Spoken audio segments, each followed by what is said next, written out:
아멘. 하나님의 말씀입니다. 계속해서 우리가 야고보서의 말씀을 나누고 있는데요.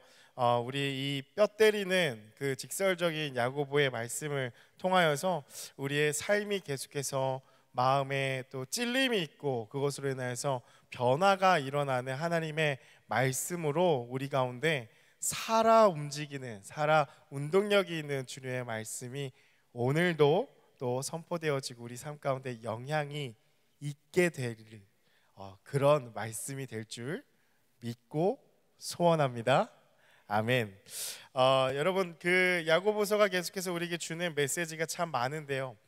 오늘은 그 야고보서에서 좀 엑기스 가장 핵심이라 할 수 있는 말씀이니까요. 잘 듣고 이렇게 나누기 원합니다. 여러분, 죽음이 있습니다. 삶도 있고 죽음이 있죠. 여러분, 죽음은 어떤 상태일까요? 무엇을 우리가 죽음이라고 이렇게 정의하죠?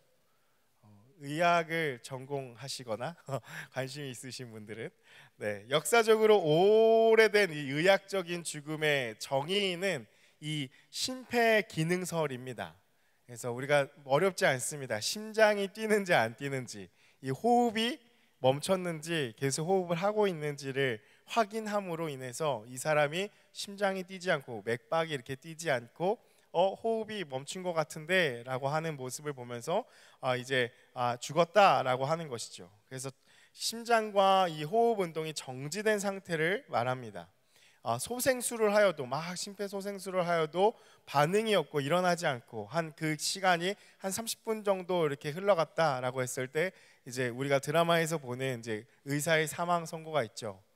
사망하였습니다. 사망 시간 이러면서 이제 나오는 게 있죠. 그렇게 되었을 때 더 이상 반응이 나타나지 않을 때 이제 죽었다라고 표현을 하죠. 요즘에는 이제 과학기술의 발달로 인해서 인공호흡기가 있죠. 그래서 심폐의 기능은 유지된 채 또 뇌의 기능만 정지된 이 뇌사 상태에 빠지는 죽음도 있죠. 그래서 뇌사설이라고 하죠. 요즘과 같이 이 과학기술이 발전한 시대에 죽음에 대해서는 좀 세부적으로 나누어서 이렇게 이야기를 할 수 있는 것 같습니다. 그러나 죽음의 공통적인 정의는 무엇이냐면, 의학적으로 이야기하는 것은 더 이상 활동이 일어나지 않고 멈추게 된 현상이라는 것이죠. 그것을 이제 죽음이라고 표현을 합니다. 여러분, 성경에서도 죽음에 대해서 여러 가지로 표현을 하고 있는데요. 성경에서는 뭐라고 얘기를 하냐면요, 그 사람이 그냥 죽었다라고 표현을 직설적으로 할 때도 있지만 성경에서는 좀 문학이잖아요. 그래서 멋있게 표현을 해요. 어떻게 표현하냐면 조상에게로 돌아갔다, 호흡이 끊어졌다, 혹은 영혼이 떠나갔다라는 식의 이제 표현을 한다라는 것이죠. 이 육신의 호흡이 끊어지는 것, 영혼의 분리 등으로 인해서 이 육신이 조상들의 묘에 묻혔다든지 혹은 이 조상들에게, 백성들에게 영혼이 돌아가서 그들과 함께하고 있다라는 표현을 이렇게 봤을 때 성경에서 말하는 이 공통적인 죽음에 대한 특징은 무엇이냐면, 사람의 몸 안에는 영혼이 존재한다라는 것을 분명하게 이야기하는 특징이 있죠. 근데 그 영혼이 이 몸과 분리되었다라는 것이 이 성경이 말하는 죽음의 정의, 특징이라고 할 수 있습니다. 그래서 의학적으로나 성경적으로나 죽음이라는 것은요, 무엇이 원활하게 일어나지 못하고 멈추게 된 것, 분리되어진 것, 그것이 이제 죽음이라는 것이죠. 다시 말하면 나뉘어져서 부족해진 모습, 그래서 하나가 되지 못하는, 온전하지 못한 것이 바로 죽음이라는 것입니다. 이 야고보는요, 믿음에 대해서 이러한 삶과 죽음에 빗대어서 이야기하고 있는 것을 볼 수가 있습니다. 이 야고보가 주장하는 야고보서의 엑기스라고 할 수 있는 말씀이 바로 오늘 본문에 나오는데요. 야고보서 2장 26절의 말씀인데 우리 다시 한번 말씀 같이 함께 읽어보겠습니다. 야고보서 2장 26절 화면을 한번 띄워주시면 같이 읽겠습니다. 시작. 영혼 없는 몸이 죽은 것 같이 행함이 없는 믿음은 죽은 것이니라. 아멘. 여러분, 이를 통해서 야고보가 믿음에 대해서 어떻게 정의하는가를 나타낸다라는 것이죠. 영혼이 있는 이 살아있는 몸과 영혼이 없는 죽은 몸이 있듯이 믿음에도 이 두 가지가 있다라는 거예요. 믿음에도 행함이 있는 살아있는 믿음이 있고, 믿는다고 하지만 행함이 없는 죽은 믿음이 있다라고 표현을 한다라는 것이죠. 여러분, 죽은 믿음이 쓸모가 있을까요? 죽은 것, 죽은 시체 쓸모가 있습니까? 쓸모가 없죠. 오히려 빨리 처치를 해야 돼요. 안 그러면은 엄청 냄새가 나기 때문이죠. 죽은 것이 쓸모가 없듯이 죽은 믿음도 당연히 쓸모가 없는, 아무런 의미가 없다, 그것은 믿음도 아닌 것이다 라고 표현하는 것입니다. 이 야고보가 주장하는 것은 무엇이냐? 바로 살아있는 믿음이라는 거예요. 믿음은 살아있는 것이다 라고 하면서 행함이 있는, 원활하게 작용이 일어나는 것, 그것이 믿음이다라고 야고보는 이야기하는 것이죠. 어떠한 행함이죠? 우리가 지난 시간에 또 지지난 시간에 계속해서 보았을 때 이 야고보가 정의하고 있는 행함이 있어요. 1장 27절에 나타난 이 고아와 과부를 돌보는 그런 행함이죠. 약자를, 어려운 사람을, 나보다 더 힘든 그러한 자들을 돌보아 주는 것. 그래서 2장 13절에서는 이렇게 지난 시간에 이렇게 이야기를 했었죠. 긍휼에 대해서, 긍휼을 행하지 아니하는 자에게는 긍휼 없는 심판이 있으리라. 긍휼은 심판을 이기고 자랑하느니라 라는 말씀과 같이 이 긍휼하게 행하는 것, 그것이 이 믿음이다 라고 야고보가 정의한다라는 것이죠. 그래서 야고보는 2장에 와서요, 이 긍휼에 대해서 구체적으로 지난 시간에 무엇을 나누었죠? 사람을 차별하면 된다, 안 된다? 안 된다라는 것을 함께 나누었죠. 그리고 14절부터 그것을 행하는 것이 믿음이다라는 것을 다시 한번 예를 들어서 설명하는 구절이라는 것입니다. 그래서 야고보서 2장 우리 15절에서 17절의 말씀을 다시 한번 읽어보겠습니다. 야고보서 2장 15절에서 17절의 말씀 같이 함께 자막을 띄워주시면 함께 읽겠습니다. 시작. 만일 형제나 자매가 헐벗고 일용할 양식이 없는데 너희 중에 누구든지 그에게 이르되 평안히 가라, 덥게 하라, 배부르게 하라 하며 그 몸에 쓸 것을 주지 아니하면 무슨 유익이 있으리요? 이와 같이 행함이 없는 믿음은 그 자체가 죽은 것이라. 야고보가 어떠한 예를 드냐면요, 형제 자매가 당장 먹을 것이 없어요. 그만큼 가난하고 힘든 삶, 하루하루를 살아가는데 그냥 먹기가 어려워서 그 정도로 허덕이고 있는데, 그것을 굶주리고 있는 것을 너희가 아는데도 이렇게 얘기하는 것이죠. 평안히 가서 야, 몸을 좀 따뜻하게 하고 그리고 먹을 것 좀 먹어. 얼굴이 이렇게 뭐야, 왜 이렇게 상했어. 그러면서 막 걱정을 해주는 것이죠. 무엇을 먹고 기운 좀 차려 라고 말만 하고, 그 사람이 돈이 없고 굶주리고 가난한 것을 알매도 불구하고 이러한 따스한 말만 하고 그래 가 하고 보내는 모습. 여러분, 어떠한 거죠? 놀리는 것도 아니고 차라리 말을 말아야죠. 근데 우리의 믿음의 형태가 이러한 것과 같다라고 이야기하고 있는 거예요. 믿는다고 하면서 행하지 아니하는 모습은 마치 놀리는 것도 아니고 형제 자매에게 그렇게 말만 하고 있지, 실제로 그 형제 자매에게 먹을 것을 갖다 준다든지 돈을 준다든지 어떠한 행함은 전혀 없이 말만 하고 있다라는 것이죠. 이렇게 믿음이 있다고 하지만 행함이 없다면 그것은 죽은 것이다 라고 말하면서 야고보는요 19절의 말씀에 더 강도 높게 비판을 하고 있는 것을 볼 수가 있습니다. 19절 말씀 우리 같이 함께 읽어볼게요. 시작. 내가 하나님은 한 분이신 줄을 믿느냐? 곧 떠느니라. 아멘. 여러분, 너희 믿음에 하나님은 한 분이신 줄을 믿고 있느냐라는 이 말씀은요, 이 고백은 유대인들에게 있어서 가장 중요한 성경 구절을 바로 떠올리게 하는 말씀이에요. 하나님이 한 분이신 줄을 너희가 믿고 있냐? 이 말은요, 신명기 6장 4절의 말씀을 이 유대인들이 늘 지키고 있었거든요. 왜냐하면 밤낮으로 고백하고 집을 들어갈 때든지 나갈 때든지 매주자라고 해서 이 말씀을 적어놓은 이 통에다가 입을 맞추고 또 미간에다가 또 이 손목에다가 메어서 늘 외우고 있고 늘 묵상하는 말씀이 이 구절이에요. 우리 잘 아는 말씀이지만 신명기 6장 4절 말씀, 우리 다시 한번 자막을 통해서 읽어볼게요. 시작. 이스라엘아 들으라, 우리 하나님 여호와는 오직 유일한 여호와이시니. 바로 쉐마를 일컫는 말이에요. 그러니까 너희가 그 쉐마를 밤낮으로 늘 묵상하면서 하나님 한 분이신 것을 믿고 있지 않냐, 너희는 그 믿음을 소유한 자이지 않냐라고 말하는 것이죠. 그런데 야고보는요, 이런 고백을 한 뒤에, 이런 고백을 하니? 라고 뒤에 나오는 뉘앙스를 보면요, 잘하는도다 라고 나오고 있다라는 것이죠. 여러분, 이것은요 조롱이 맞아요. 너희가 하나님은 한 분이신 줄을 믿느냐? 참 잘하고 있네, 잘한다 라고 이제 조롱을 하는 것이죠. 왜냐하면은 그 뒤에 나오는 구절이죠. 뭐라고 나옵니까? 귀신들도 이 사실을 믿고 떨고 있다라는 거예요. 너희가 말만 하고 행하지 아니하는 그 믿음, 그래서 너희가 지식으로 하나님은 한 분이신 것을 매일마다 고백하고 묵상하고 있냐? 잘하는 거야. 근데 그거는 하나님과 관계가 없는 귀신들도 알고 있고 그들도 소유하고 있는 믿음이야 라고 이야기하는 것이다 라는 거죠.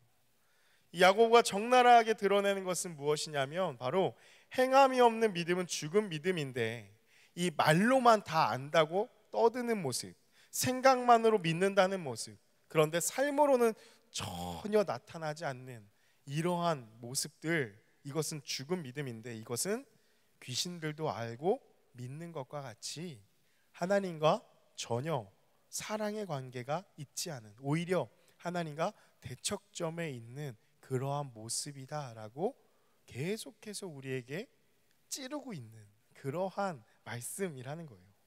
그래서 20절에서는 이러한 믿음을 가진 자를 이렇게 이야기를 합니다. 아, 허탄한 사람아 라고 이렇게 이야기를 하죠.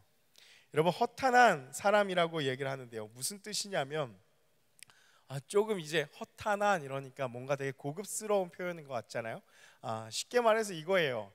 이 정신 나간 사람아, 이 텅 비어 있는 사람아, 머리에 뇌가 없니? 라고 이 정도의 이제 반응을 하는 것이죠. 정말 아무런 생각이 없는 그런 사람아 라고 이야기를 하는 그런 모습입니다.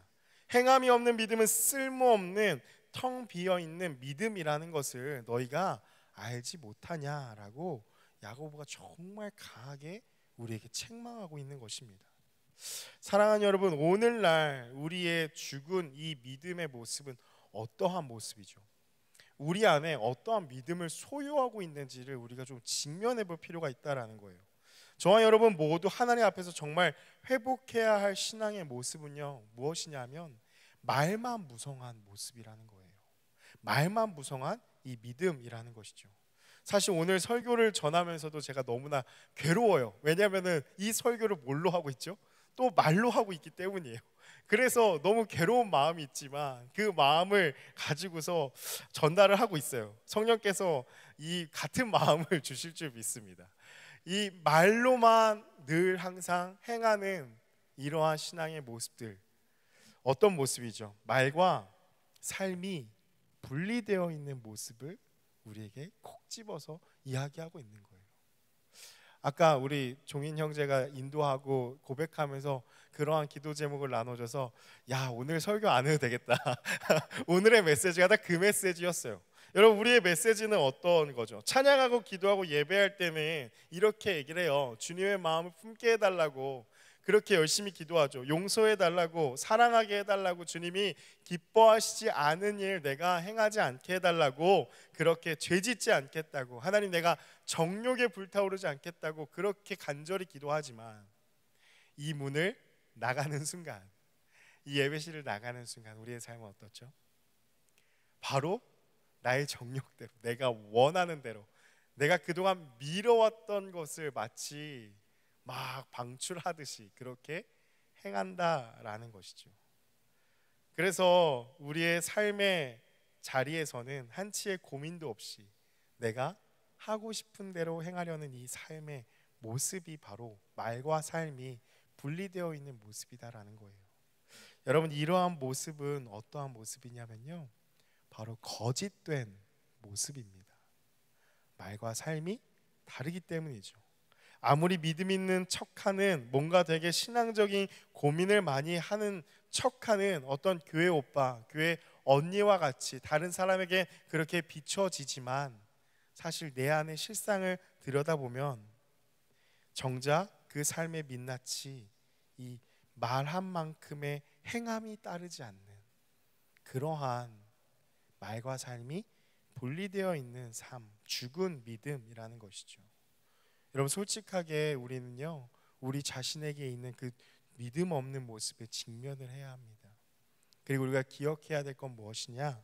우리의 말이 우리의 믿음이 아니라는 것입니다.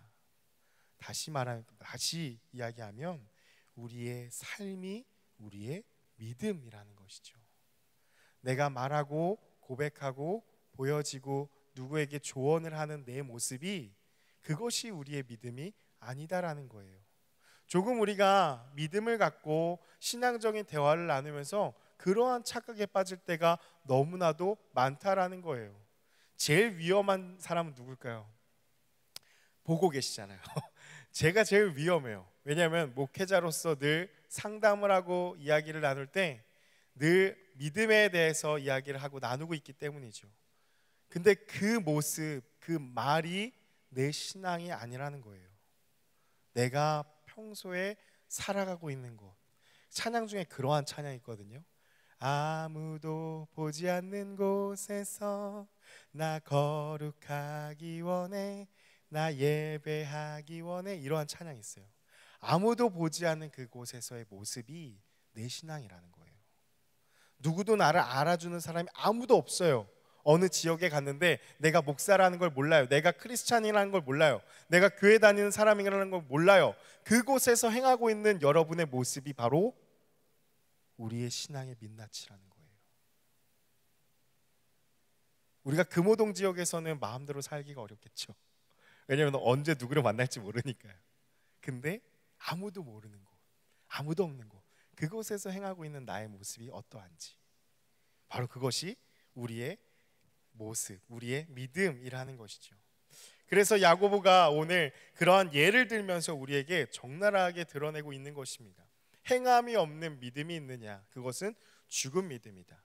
근데 우리가 이러한 이 야고보의 강조, 이 행함이 없는 믿음에 대해서 계속해서 듣다 보면요, 우리가 야고보에 대해서 오해하지 말아야 할 것이 있습니다. 왜냐하면은 우리가 세례를 받을 때도 그렇고 우리가 전통적으로 계속해서 듣는 것이 무엇이냐면 뭐죠? 이신칭이에요. 믿음으로 말미암아 구원을 받는다라는 것을 우리는 교육되어 있죠.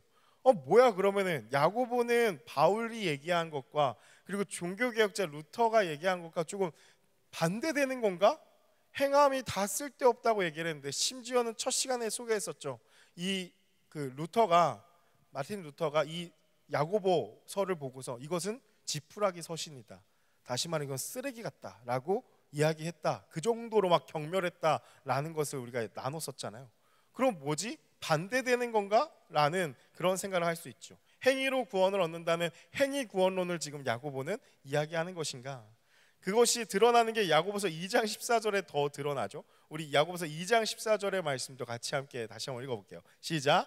내 형제들아, 만일 사람이 믿음이 있노라 하고 행함이 없으면 무슨 유익이 있으리요? 그 믿음이 능히 자기를 구원하겠느냐? 여러분 잘 보시면은 그 믿음이 능히 자기를 구원하겠느냐 하면서 구원하고 믿음을 연관시킨다라는 거예요. 뭐야 그럼 이거 행위 구원론 아니야? 이렇게 우리가 생각할 수 있죠. 그럼 바울하고 반대되는 것, 완전 대척점에 있는 것을 지금 우리에게 이야기하고 있는 거 아니야? 라고 생각할 수 있다라는 거죠. 근데 이어지는 21절에서 25절의 말씀에 이 아브라함과 라합의 이야기를 야고보가 예를 들면서요, 믿음에 대해서 설명을 하는 것을 볼 수가 있습니다. 이 야고보가 말하는 아브라함의 이야기를 우리가 잠깐 좀 살펴보면서 과연 이 야고보가 말하는 행위의 믿음, 그리고 바울이 말하는 믿음으로 말미암아 구원을 얻는다는 이신칭의가 반대되는 개념인지를 한번 살펴봤으면 좋겠어요. 여러분 아브라함 하면요 먼저 창세기 12장이 떠오르죠. 그때 처음으로 등장을 해요.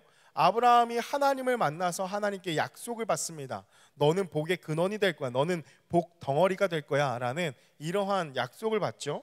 내 자손을 많게 하고 창대하게 할 거다라는 인생의 총체적인 복을 누리는 약속을 하나님께 받았다라는 거예요. 근데 아브라함의 믿음이 부각되면서 중요한 구절이 무엇이냐? 창세기 15장 6절인데요. 우리 자막이 혹시 준비되어 있으면 같이 함께 읽어볼게요. 시작. 아브라함이 여호와를 믿으니 여호와께서 이를 그의 의로 여기시고. 여러분, 이 구절 때문에, 이 구절을 가지고서 바울이 로마서에서도 아브라함이 여호와를 믿으니 그것을 의로 여겼다, 그래서 믿음으로 말미암아 구원을 얻는다라는 이신칭의가 그 교리가 완성이 된 거예요. 여기서 나온 개념이라는 것이죠.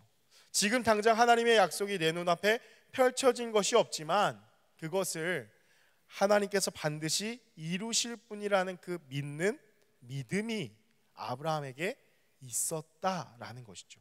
그래서 하나님께서 그를 의롭게 여기셨다라고 생각하는 것이 이신칭의라고 볼 수 있죠. 그렇다면 아브라함이 그 하나님의 약속을 날마다 확신하며 살아갔는가? 우리 수련회 때도 조금 더 같이 말씀 나누려고 하는데요. 과연 그럼 아브라함이 한치의 오차, 한치의 확신의 흔들림도 없이 살아갔나? 여러분, 그렇지 않아요. 아브라함만큼 의심이 많은 자, 아브라함만큼 믿음이 없는 자가 없었어요. 하나님 분명히 12장에 나타나셔서, 여러분 그때 당시에 얼마나 놀라운 환상이에요. 여러분이 오늘날에도 한번 하나님을 그런 환상 가운데 만났다고 생각을 해봐요. 하나님이 나타나셔서 우리에게 약속해 주시는 거예요. 영빈아, 너는 복의 근원이 될 거야. 그리고 내가 너에게 자손을 줄 거야. 자손 있지만 자손을 줄 거야 라고 그렇게 막 약속을 한다면, 없는 상태에서 그렇게 얘기를 한다면 얼마나 감동스럽고 감격스럽겠어요. 잊혀지지 않겠죠. 그러면은 매일매일 그 약속을 기억하면서 하나님이 언제 이루실까 확신하면서 막 살아가야 되는 거 아니에요, 신실하게? 근데 아브라함의 삶은 그렇지 않아요. 흔들렸어요. 어떠한 비참함이 있죠? 아브라함은 씻을 수 없는 그 오명, 뭐 잘못된 것이 사실이니까요. 자기 아내를 이방 나라의 왕 앞에서 누나라 그래 아내라 하지 마, 빼앗길까 봐 두려워서. 이런 남자가 어디 있어요? 근데 이렇게 15장에서 아브라함이 믿으니 그것을 의로 여겼다라는 것을 확인했잖아요. 근데 16장, 17장 이어지는 말씀이 무슨 내용이냐면 그의 여종 하갈하고 동침을 해서 애를 낳아요. 그게 이스마엘이잖아요. 무슨 마음 때문이죠? 아, 이러다가 내 후사를 못 보겠다 라는 불안한 마음에 아브라함은 약속하신 하나님의 그 자녀 이삭을 기다리지 않고 자기가 먼저 걱정하고 염려하는 마음에 행한다라는 거예요. 무슨 믿음의 조상이에요? 무슨 믿음이 있어요? 확신이 주어지고 흔들리지 않는 그런 모습입니까? 아니다라는 거죠. 그리고 마침내 약속하신 그 아들을 보게 되는데요. 그런데 하나님께서는 그렇게 기다렸던 사랑하는 아들을 이삭을 바치라고 말씀을 하는 것이죠. 왜 아브라함이 오늘날까지 믿음의 조상이었느냐? 그것은 창세기 22장 때문이죠. 어떠한 일이 일어나죠? 놀라운 것이 일어나요. 그전에는 망설이고 주저함이 있고 하갈하고 동침하면서 이스마엘까지 나는 그러한 연약한 모습의 아브라함이었는데, 하나님을 못 믿었던 그 아브라함이 즉시로 순종해서 이삭을 번제로 드리려고 했다라는 거예요. 이때 사자가 나타나서 멈추게 하면서 중요한 말을 합니다. 창세기 22장 12절의 말씀인데요. 우리 같이 함께 읽어볼게요. 시작. 사자가 이르시되 그 아이에게 내 손을 대지 말라.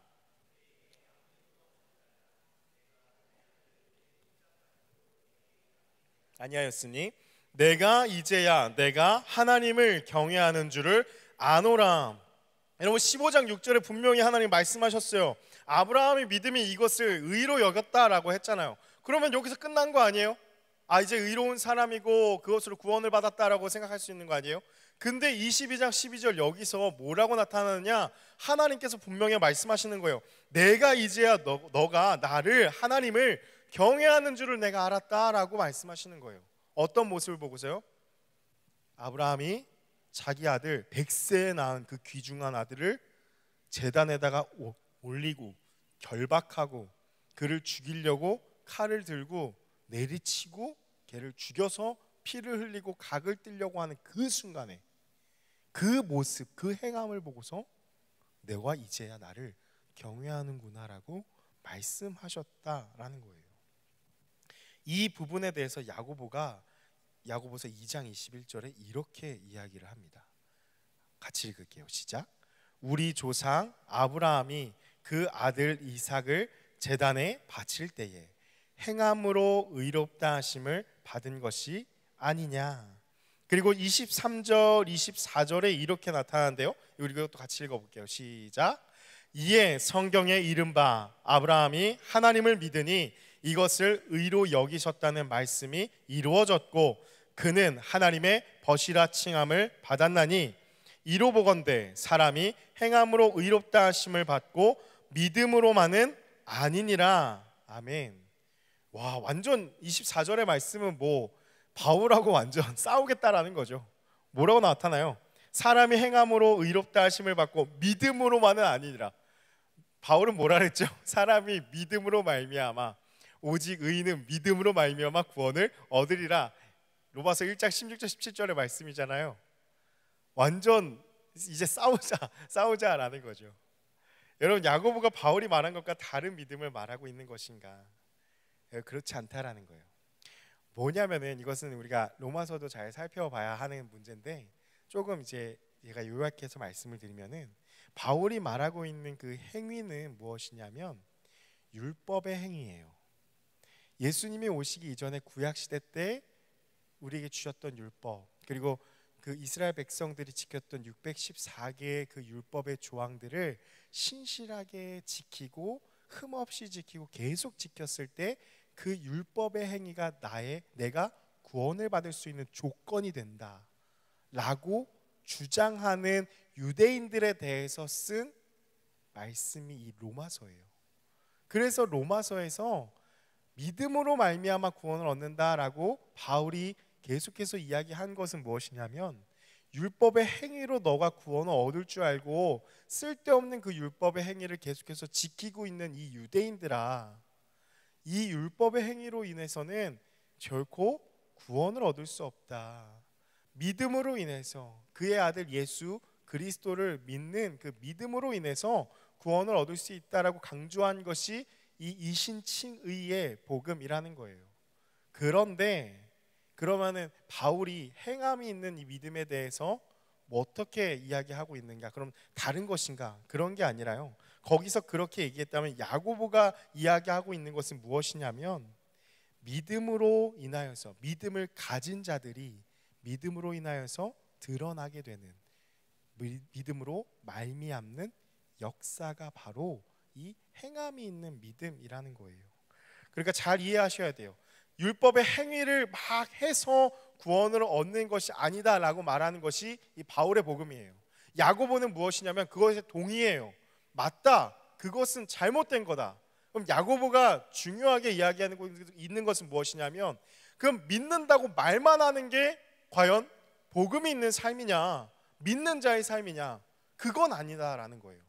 믿음이 있다면 그 믿음은 반드시 행위로 드러날 수밖에 없다라는 것이죠. 여러분, 쉽게 예를 들면 이거예요. 우리가 새가족 그 교육하면서 그러한 얘기들 많이 계속 나누는데요, 아마 들었던 친구들 있을 거예요. 여러분, 지금 믿음이 여러분에게 다 있어요. 어떤 믿음이에요? 이 공간, 이 건물은 무너지지 않을 거라는 믿음이죠. 그래서 여러분이 지금 이 자리에 마음 편히 앉아 있잖아요.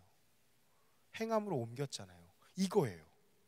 야고보가 말하는 믿음은 무엇이냐면, 하나님을 향한 믿음이 있다면 하나님이 말씀하신 대로 내 삶이 살아낼 수밖에 없다라는 거죠. 그렇게 살아갈 수밖에 없어요. 왜냐하면 그것을 믿는 믿음이 있기 때문이죠. 여러분이 이 건물에 대해서 무너지지 않을 거란 믿음을 갖고서 여러분도 모르게 은연중에 발걸음을 옮겨서 이 건물에 들어와서 앉아 있듯이, 그렇게 행함이 있듯이 우리가 하나님을 향한 믿음이 있다면 그 하나님이 말씀하신 것에 대해서 의심하는 것이 아니라 하나님은 반드시 이루실 분이야 라고 그 믿는 믿음으로 우리는 담대하게 행하는 삶으로 이어질 수밖에 없다라는 거예요. 그렇다면 행하지 않는다라는 것은 믿음이 없다라는 거죠. 그런 차원에서 야고보가 이야기하고 있는 것이 행함이 없는 믿음이 죽은 믿음이다라고 우리에게 끊임없이 강조하고 있는 것입니다. 생각만 갖고 있고 삶은 따라오지 않는다면 아무런 의미가 없다라는 거예요. 따라서 하나님께서 아브라함에게 15장 6절에서 아브라함이 믿는 것을 의로 여기셨다라고 말씀하시는 것은 이삭을 바치라 라는 이 명령에 이삭을 바치는 아브라함이 생각만 한 것이 아니라 그가 믿음으로 순종함으로, 명령에 순종함으로 이삭을 결박하여 칼을 빼들고 범죄로 피를 흘리고 각을 떠서 드리려고 하는 그 행함까지 아브라함이 실천이 될 때까지 믿었어요. 이제 약속을 했어요. 하나님이 그럼 믿어야지 하는데 확신이 흔들린단 말이에요. 그래서 아브라함에게 하나님 계속 나타나셔서 약속하시잖아요. 15장에도 나타나셔서 하시는 게, 야 아브라함아 좀 나와봐, 야 해변의 모래들 봐, 하늘의 별들 좀 봐, 네 자손 이렇게 할 거야 라고 직접 보이셨다라는 거예요. 약속을 보여주셨어요. 그래서 너 이렇게 네 자손들 많게 할 거야 라고 재차 약속하셨어요. 근데 흔들리잖아요. 하갈을 통해서 또 동침하고 이스마엘을 낳아요.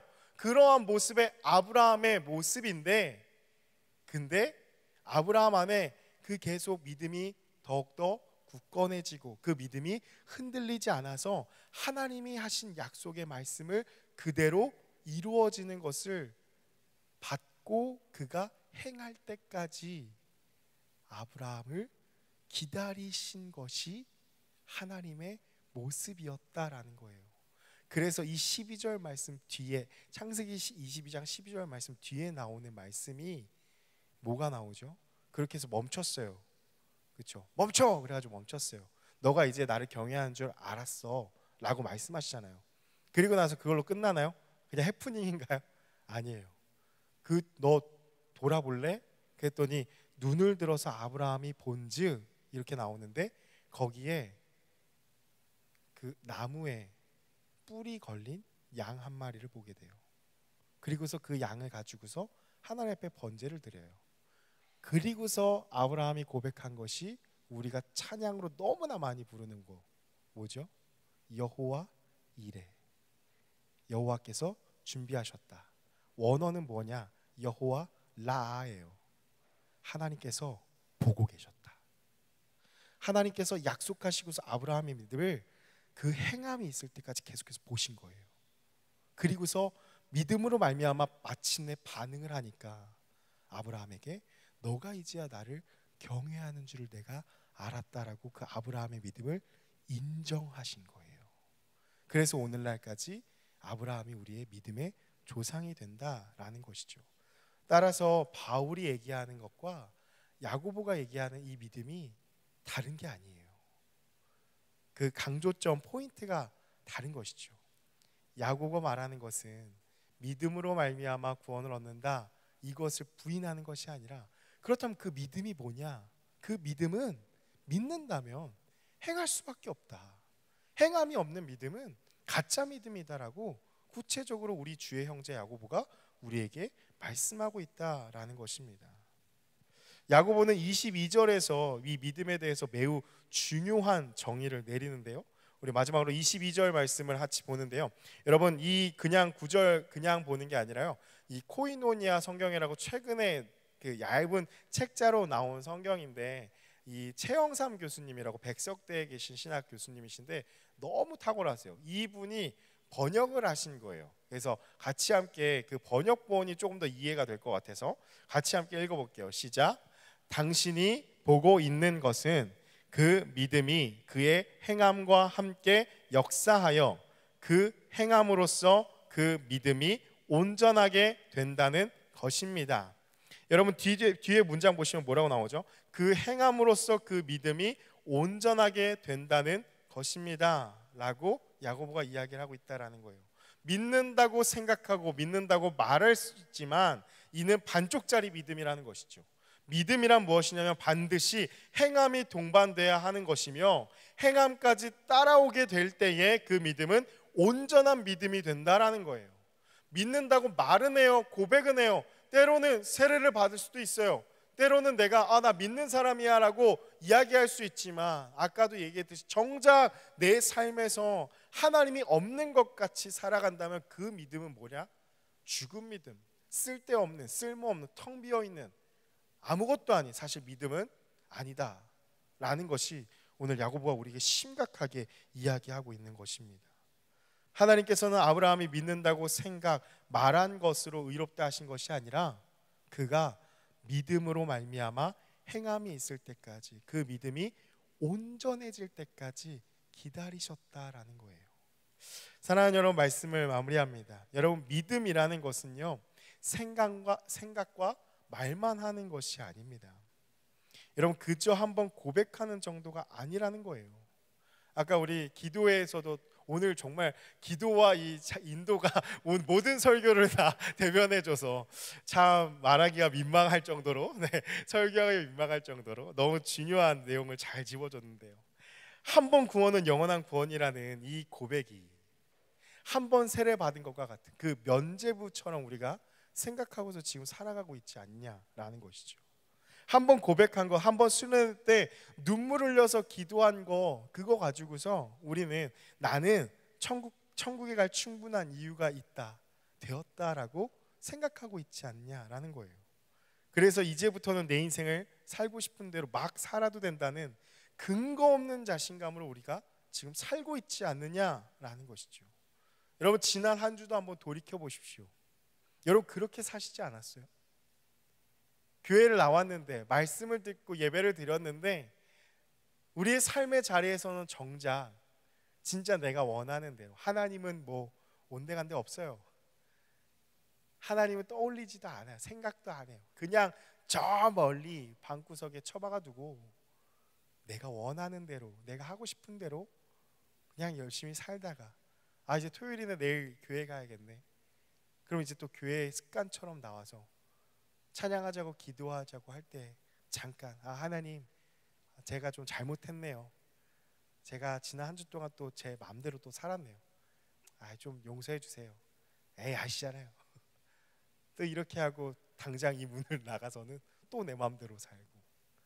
여러분, 그게 우리가 믿는다고 하면서 반복하고 있는 삶은 아닌지, 여러분, 우리 스스로가 한번 돌아보았으면 좋겠습니다. 여러분, 이것을 뭐라고 얘기하냐면 구원파적인 믿음이라고 얘기를 해요. 이단과 다를 바 없는 믿음을 우리는 지금도 소유하고 있다라는 것이죠. 사랑하는 여러분, 우리 안에 어떠한 믿음이 있습니까? 주일에만 그저 교회 나오고 그마저도 정말 아무런 기대감 없이 나와서 우리 습관처럼 꾸벅꾸벅 졸고 세상에 대한, 교회에 대한 불평 불만만 가득하고 많은 것을 안다는 듯이 자꾸 신앙에 대해서 말만 하고 있진 않습니까? 마치 이러한 모습은요, 전혀 반응이 없는 뇌사 상태에 빠진 환자에게 나타나는 모습이죠. 그나마 살 수 있게 주일이라는, 교회라는 인공호흡기를 댄 거예요. 그래서 전혀 반응하지 않는 영적인 뇌사 상태에 빠져 있는 것이 아닙니까? 여러분, 야고보가 오늘 직설적으로 우리에게 핏대를 세우면서 외치는 것은, 이러한 믿음은 영혼이 떠난 몸과 같이 바로 죽은 믿음이라는 것입니다. 사랑하는 여러분, 우리 자신의 모습이 믿는다고 하지만 전혀 믿음과 관련 없는 우리 하루하루의 삶의 현장에서 그렇게 살아간다면, 여러분, 우리는 다 영적인 뇌사 상태에 빠져 있다라는 거예요.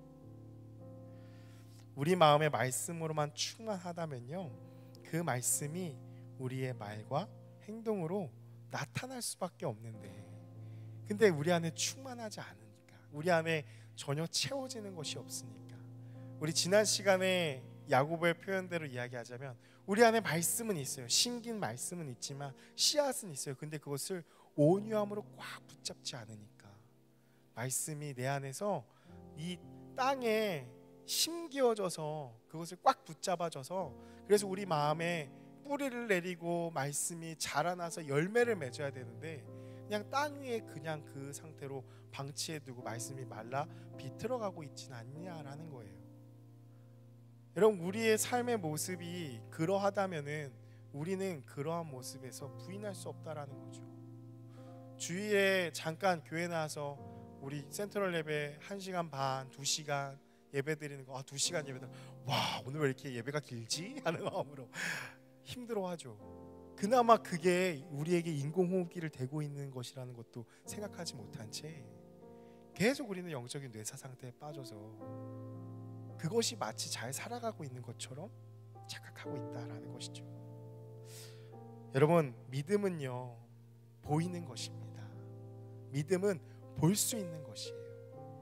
우리의 삶으로 믿음이 드러나지 않는다면 야고보가 말하는 거예요. 그거 믿음 없는 거야.